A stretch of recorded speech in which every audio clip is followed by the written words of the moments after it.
Hello, and welcome to my channel. I'm Margaret, and here I share real-life stories from my friends at the nursing home. He had my son's height, hair, even his walk. But his eyes weren't empty. They were following me too closely. I couldn't breathe when I saw him. The church doors had just opened, and there he was, standing at the altar, holding his hands just like Jacob used to when he was nervous. Shoulders squared, fingers interlaced, but with his thumbs circling each other slowly. I used to watch Jacob do that at piano recitals, football games, and eventually in hospital corridors. I knew that nervous tick like I knew the shape of my own hands. But this man wasn't Jacob. He had my son's height, his dark, unruly hair, his frame, broad, tall, with that slouch of someone who's used to ducking under doorframes. Even the suit he wore looked like the one Jacob had worn at his own wedding, to the same woman who now stood glowing in white, about to marry a man who looked like her dead husband. My daughter-in-law, Lena. She was smiling too brightly for a widow of just 15 months.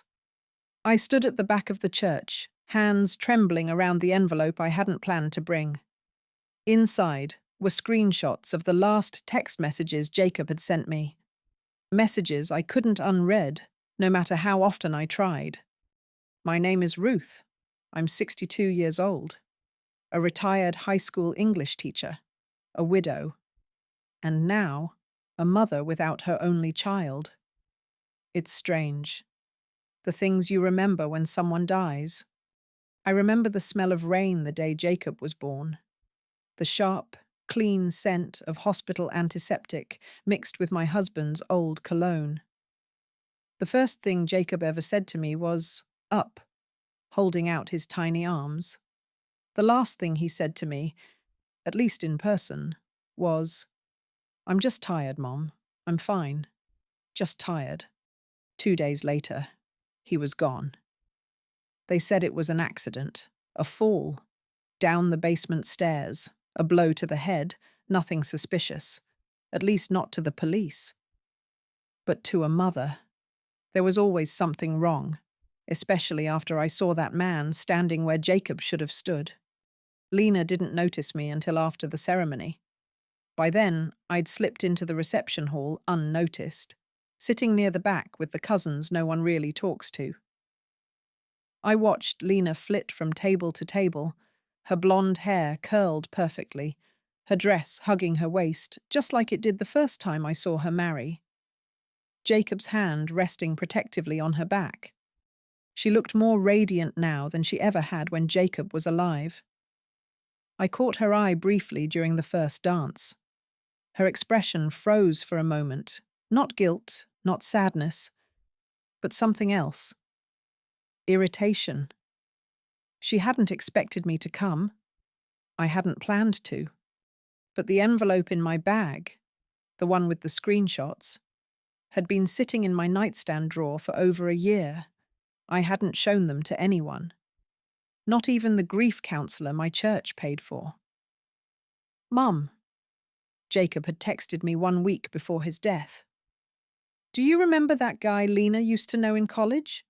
The one she ran into at Target a few months ago? He's been around a lot lately. Just weird how close they've gotten again." Another message. "He has this way of looking at her like he already lives here. She says it's harmless, that I'm overthinking it." And then, 3 days before his fall, he stayed for dinner again. "I don't like the way they laugh when I leave the room." I remember reading those texts over and over, thinking, say something, Ruth. Ask more. Call him. Go over. But I hadn't. I told myself not to meddle. Lena was his wife. She would never, would she?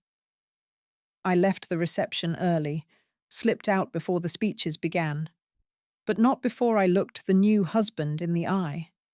He was holding Lena's daughter, my granddaughter, on his hip, laughing with the kind of ease Jacob had never seemed to find at the end. And when our eyes met, he hesitated. just for a second. A flicker of recognition, or maybe fear. He looked like my son, but he didn't have Jacob's eyes. Jacob's eyes had kindness, even in pain. This man's were cold, calculating, watching me far too closely. The next morning, I drove to the cemetery. The grass was still damp with morning dew. I sat beside Jacob's grave with a thermos of coffee and the envelope in my lap. "They think it's over, Jacob," I whispered. "But it isn't. I didn't believe in ghosts. Not really. But I believed in memory, in a mother's knowing. And I knew Lena wasn't finished playing house. She wasn't done pretending. She'd just found someone easier to control, someone who wouldn't ask questions, someone who, at first glance, could pass for what she'd lost. But the truth had been there all along, buried in messages, in silences, in the spaces between words. And now, I wasn't just Jacob's mother. I was the keeper of what he didn't live long enough to say aloud. I went home from the cemetery to an apartment that still smelled faintly of Murphy oil soap and old paperbacks. The afternoon light slanted across my bookshelves, gilding the cracked spines of Toni Morrison and Eudora Welty, the authors I used to teach to teenagers who thought tragedy always happened to other people. I made tea the way I always do, kettle hissing, mug warmed with hot water first, 1 teaspoon of honey, and sat in my brown chair by the window, the one that faces the bus stop. Watching strangers step on and off the bus had become its own ritual. Proof that life persisted, oblivious. I'm not a dramatic woman. I grade things in my head even now. The cashier's patience, the bus driver's courtesy, my own posture. I lived 38 years with a man who loved me gently and left quietly. A heart attack in the garage that felt like someone had slammed a door I was still walking through.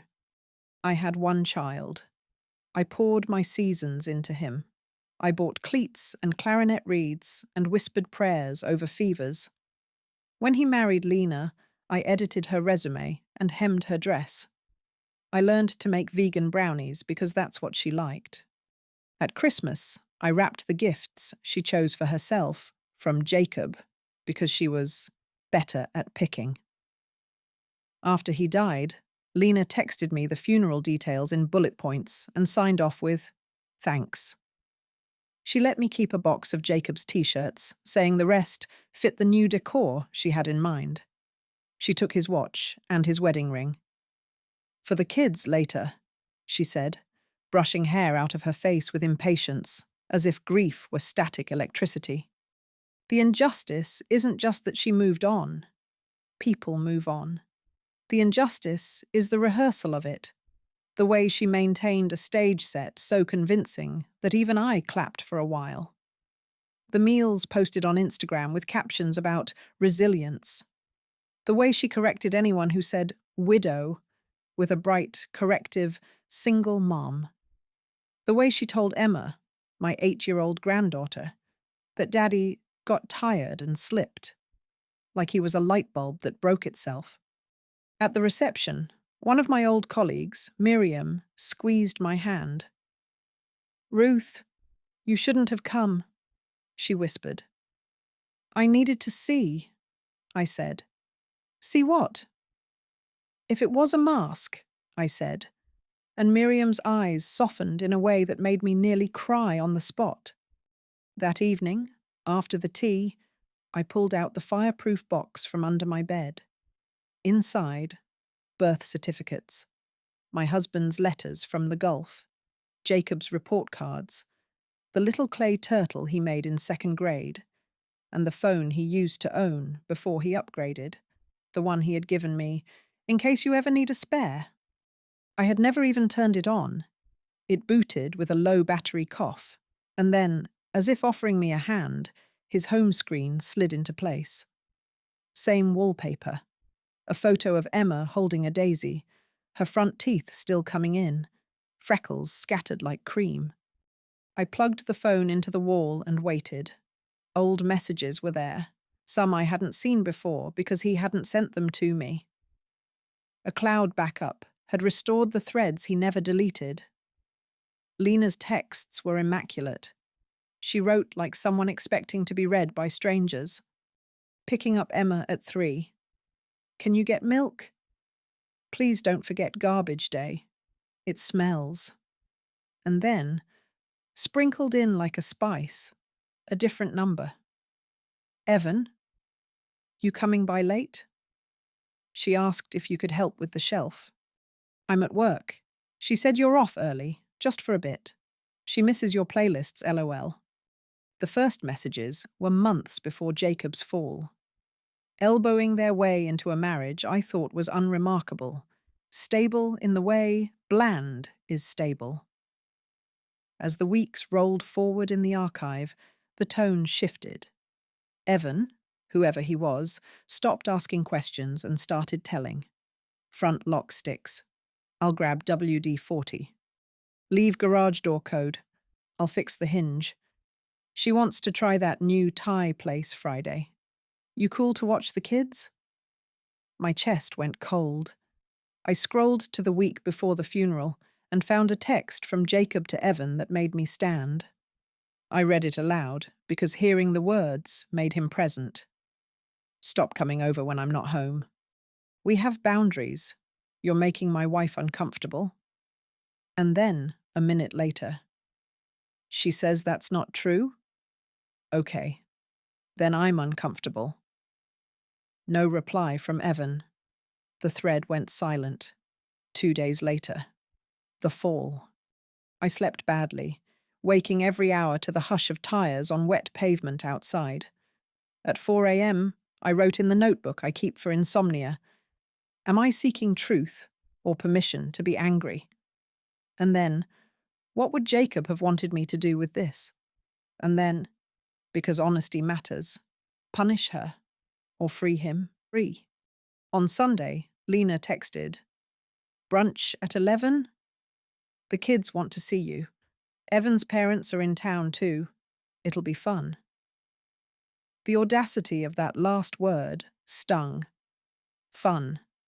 The ghost of my son glaring in the daylight while we passed the syrup. I went. Lena's house had been repainted in a white so bright it felt dental. The couch was new.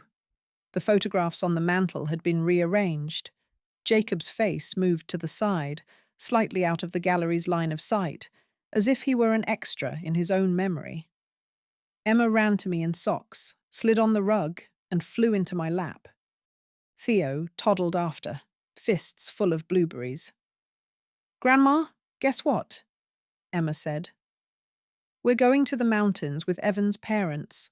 Mommy says it'll be like when Daddy used to take us to the lake. Is that so? I said, smoothing her hair. The mountains are beautiful. Evan says he'll teach me how to make a fire. She beamed. Please don't teach her that until I'm watching, Lena said, breezing in with a platter of pancakes. Hi, Ruth. You look rested. Evan followed, carrying a pitcher of orange juice like he was auditioning for husbandhood. Sleeves rolled, forearms obedient. Up close, the similarities to Jacob were worse. Not in the face. Evan's mouth was thinner, his jaw too square. But in the silhouette, the way his body took up the same space in a doorway, he nodded at me, courteous to a fault. Mrs. Hart, he said. Ruth is fine, I replied. We ate. The clink of forks, the syrup smell, Theo's fist-sized bites pushing silence into corners. Lena ran the conversation like a radio show. Whenever the topic drifted near Jacob, she spun the dial. Remember when? She'd begin, and then, oh, did you see that school is changing the drop-off lane? She laughed a half-second too late at her own jokes. Control has a sound. After the plates were cleared, I asked Lena if we could talk. Just us, I added, my eyes flicking to Evan. He froze, then collected Theo and took him to the backyard. Emma followed. The sliding door closed with a whisper. "What are you doing, Ruth?" Lena asked. Her smile fell like a curtain. "You had your say when he died. You don't get to rewrite." "I'm not rewriting," I said. "I'm reading." She tilted her head. "Come again?" I held up the old phone, its case scuffed, Jacob's life sleeping inside. "I found messages," I said. "From before he died, between you and Evan, between Jacob and Evan." Her face didn't whitish blanch the way I'd imagined. Instead, it hardened. "You went through his phone?" "After you married a replica," I said quietly. "I deserved to know what kind of play you're staging." She stepped closer, her perfume sharp and floral. "You think anyone will care, Ruth?" "He fell. The police concluded that, remember? I barely survived that year. Do you think your obsession does anything but make me look like the only adult in the room?" "It makes you look like someone who rehearsed," I said, "while my son was still alive." A tremor crossed her mouth. "Careful," she said. "You're a grandmother. You want to keep seeing the kids, don't you?" There it was. The control. Naked. She had always known my weak spot and pressed it politely. I breathed in. 3 counts. "I will always see my grandchildren," I said, "because I will always show them the truth, and the truth has a way of inviting itself in." She rolled her eyes. "Save the Shakespeare for your book club." In the backyard, Evan was pushing Theo on the swing, the child's legs pumping joy. He glanced through the glass, and for a moment, just a moment, his practiced composure slipped. I saw fear there, yes, but also a question. I realized then my plan was backwards. I had come to confront Lena, to scrape her shin with my anger and call it justice. But the one who looked like my son, and wasn't, deserved the truth too. If he was complicit, let him squirm under daylight. If he was a prop, let him see the strings. As I drove home, the phone on the seat beside me, I murmured to the dusty air, "Okay, Jacob, I'll take the quieter path." A teacher's trick, the truth, placed gently in the right hands, becomes a lever. You don't have to shout to move a life. That night, I typed a message to a number I'd found in the thread. "Evan, this is Ruth Hart. Could we meet? Somewhere public. I have something of Jacob's you should see." The typing dots appeared, disappeared, appeared again. Then, tomorrow, noon, Marlowe's Cafe. I set my alarm, turned off the lamp, and lay in the long dark, listening to the radiator click. My hands curled around the phone on my nightstand like someone keeping a promise to wake. Marlowe's Cafe was tucked beside a bookstore that sold more candles than novels. It was the kind of place where ceramic mugs outweighed the drinks they held, and the staff wore aprons like baristas in a play. I chose a table by the window, one where I could see every approach. I wanted to watch Evan walk in.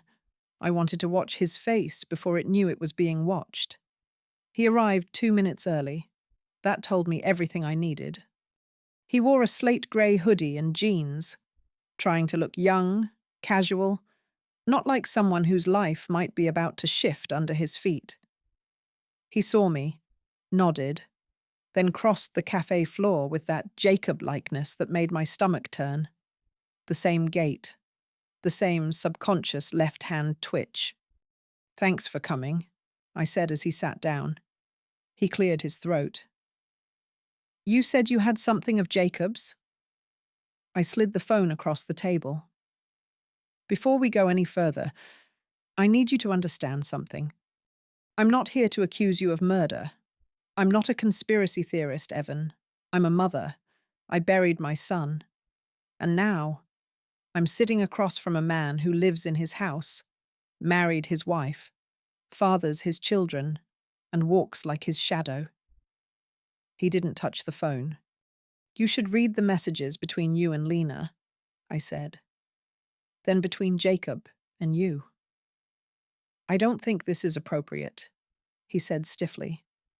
I don't know what Lena told you. I'm not interested in what she told me, I cut in.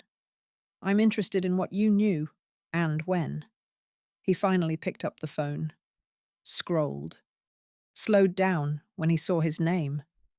His lips pressed into a straight line, the kind you draw when you're trying not to reveal anything. I let the silence do its work. It always did. After 3 minutes, he set the phone down. I didn't know he'd messaged me that. No? I asked quietly. I didn't read it. Lena said he was paranoid, that he was not well, depressed maybe. I assumed. He trailed off, unable to finish the sentence. You assumed she wouldn't lie, I said. His jaw twitched. I was at their wedding, I continued. The first one. I saw how she looked at him. I thought she loved him. But I also saw how quickly she stepped into control. Of everything. Finances, holidays, childcare, even what my son wore. She made him doubt himself. By the time he texted me those things, I don't think he knew what was real anymore. Evan was very still. I lowered my voice. You weren't just a friend, Evan. You were her insurance policy, a backup, a placeholder. But I think you know that now. He rubbed the back of his neck. She said she felt alone, that Jacob had shut down, that they were done. And you believed her? I asked. Or you wanted to? He stared at the table. He never looked at her the way I did. That's because Jacob respected boundaries. He didn't look at people like they were doors he could walk through. That hit. I saw it. His hand clenched around the handle of the mug. Evan, I said more gently now, you are living a lie that was built on the back of a man who didn't get the chance to fight for his family. You look like him, but you are not him. And you don't have to keep pretending for Lena's sake. His eyes met mine for the first time. There was no denial in them now. Only something closer to grief. Or shame. I didn't push him, he said, almost whispering. I swear, I wasn't there. I never said you were, I replied. But you didn't stop what was happening. And now you're raising his children. He flinched. Let me ask you this, I continued, keeping my voice even. If Jacob had lived, if he had told you directly to back off, to respect his marriage, what would you have done? He didn't answer. He didn't have to. After a long silence, he said, What do you want me to do? I don't want anything from you, I said. But I think you need to ask yourself what you want, because Lena doesn't want a husband. She wants a story she can control, a do-over. She didn't mourn Jacob. She rehearsed your life together before he was even gone. He looked hollowed out. I didn't feel triumphant. I felt clean. 3 days ago, I said, I watched my granddaughter call you Dad, and I realized, if you're going to be that to her, you'd better be a man who tells the truth, because one day she's going to ask what happened. And the version she hears had better not be the one Lena wrote in your mouth. He swallowed hard. They're good kids. They're Jacob's kids. He nodded slowly. I stood up and placed a hand on his shoulder. I don't need revenge. I just need the truth to stop being buried with my son. 3 days passed. On the 4th morning, I got a phone call from Lena. I let it go to voicemail. The next was from Miriam. Ruth, I just heard Evan left her, took the kids to his parents. He's filing for custody. Lena's losing her mind.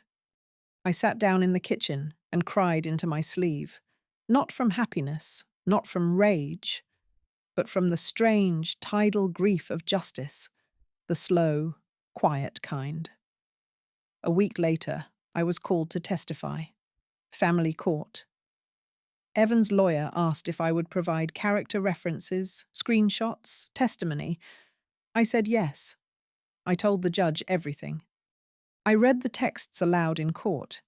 I watched Lena's jaw clench, her hands grip the table. Her lawyer tried to object on the basis of irrelevance. The judge allowed it. And when I finished, I looked Lena in the eyes and said, "You should have mourned.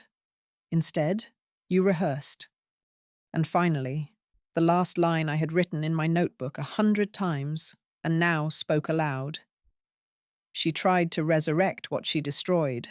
I made sure the grave stayed closed. After the courtroom quieted, after the soft rustle of papers and the shuffle of shoes on linoleum faded, I walked outside into a day so bright it made me squint. The wind smelled of something new. I hadn't noticed until then how tense I'd become over the past year. How my shoulders curled forward when I sat, like I was bracing for news. How I kept glancing at my phone long after Jacob stopped texting, expecting something. Anything. Now there was nothing to wait for, and nothing left to carry. Evan didn't say anything to me that day. He simply nodded from across the courthouse hallway as he left with Emma and Theo. He was holding both of their hands, and they weren't resisting. That night, I dreamed of Jacob for the first time in months. He wasn't saying anything. He was just sitting on the back porch with a cup of coffee, staring out at the yard. When I walked up, he looked at me and smiled. That tired, sideways smile he had when he was trying not to ask for help. And I sat next to him, quietly. That was it. Just the two of us. No need for words. Lena called the next day. I let the phone ring out. Then again. And again. I finally answered on the 4th try, my voice steady. "Ruth," she said, her voice crackling like plastic under pressure. "You didn't have to do that." "I didn't have to," I said. "But I did." "You always thought I was the villain," she spat. "No," I said calmly. "I thought you were broken. And when Jacob died, you didn't ask for help. You filled the hole with control. That's different and dangerous. I gave those children stability. I kept everything together. No, Lena, you kept up appearances. There's a difference." She was quiet for a beat. Then, "You think Evan's some kind of hero now? He's taking my kids. They're Jacob's children, too. And maybe now they have a chance to grow up in a house where truth matters more than performance." She didn't reply. The silence told me what I needed to know. She wasn't devastated. She was cornered. I added gently, "You could have asked for help. You still can. But not like this. Not through manipulation. Not through men who look like regrets you never acknowledged." Click. She didn't call again. The custody case went surprisingly fast. The judge awarded Evan temporary full custody, pending further hearings. But Lena didn't fight it, maybe out of shock, maybe because, finally, someone called her bluff, and she had nothing left in her hand. Emma and Theo visited me every weekend. Evan dropped them off and stayed for tea. Our conversations were civil, even warm. He told me he'd started therapy. Not just for the kids, for me too. I need to understand why I let her rewrite everything. "You were complicit," I said once, "but not beyond redemption." He didn't flinch. The kids were doing well. Emma had started drawing again. Theo laughed more freely. Sometimes they mentioned Jacob, and I let them. I told stories. I showed them pictures Lena had hidden away. One Saturday, Emma looked up from a photo album and asked, Why don't we have pictures of Daddy at our house anymore? Evan glanced at me. Because your mommy didn't want to be sad all the time, I said. Some people think that if you hide sadness, it'll go away. But I think remembering someone we love is one of the bravest things we can do. Emma nodded solemnly. I want a picture of him in my room. I'll print one, I said, and you can choose the frame. And a few weeks later, I found a note in my mailbox. No return address. Just 3 words in handwriting I recognized. You win, Ruth. I folded it once and placed it in the fireproof box with Jacob's things. I didn't need to win. I needed peace. But sometimes peace looks a lot like consequences finally catching up. Spring came late that year, but when it did, it was loud. Birdsong, blossoms, life spilling back out. I planted tulips under Jacob's favourite oak tree.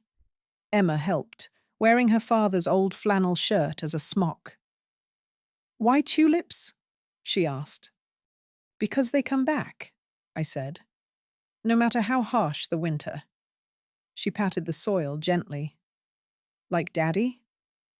I smiled. He comes back every time you smile like that. It's been 7 months since the courtroom, since the text messages came out of the dark, since Lena's second marriage unraveled like a dress with a loose hem. Emma has her picture frame now. It sits on her nightstand, Jacob holding her in one arm, Theo in the other, a silly hat on his head that he only wore because she begged him. It's the only photo that makes her cry and giggle at the same time. Theo doesn't remember much about Jacob. He was too small, but he knows the name. He knows his first daddy liked trains and made the best pancakes with funny faces. He knows I light a candle every year on March 14th and say, he mattered. Evan still drops the kids off every Friday evening. We no longer dance around the past. There's a mutual respect now, a kind of peace built not from forgetting, but from acknowledging. He's no replacement. He knows that. He doesn't try to be. What he is now is present, gentle, awake. I didn't know I had it in me, he admitted one evening over tea. Neither did I replied. Until I had to. We laugh sometimes. It's strange how healing sneaks in while you're busy doing ordinary things. Slicing apples, folding small socks, rinsing paintbrushes. I picked up tutoring again. Just a few high school students from the neighborhood, struggling with essays, bored with Shakespeare. I sit across the table from them, watching the light bulbs flicker on above their heads as they finally get a metaphor. It's good to feel useful again. It's good to feel me.